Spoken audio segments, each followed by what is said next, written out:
এই পৃথিবীতে যতগুলো নবী পাঠিয়েছিলেন প্রত্যেকটা নবীকে আল্লাহ মুআজিজা দান করেছেন।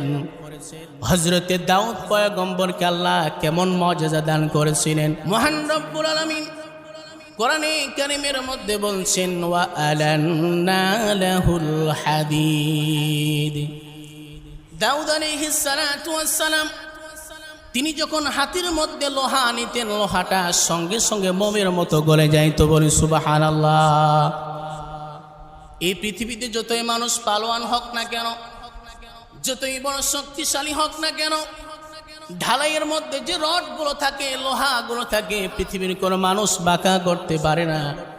কিন্তু দাউদ আলাইহিস সালাম তার কাছে যখন লোহা আসতো, লোহাগুলো মোমের মতো গলে যাইত। বলি সুবহানাল্লাহ। এই লোহা দিয়ে তিনি যুদ্ধের পোশাক তৈরি করতেন। এই পৃথিবীতে সর্বপ্রথম হযরতে দাউদ আলাইহিস সালাতু ওয়াস সালাম তিনি দা কুড়াল কোদাল তিনি সর্বপ্রথম বানিয়েছেন। দাউদ আলাইহিস সালাম চলে গেছেন, মুআজিজার পৃথিবীতে নাই।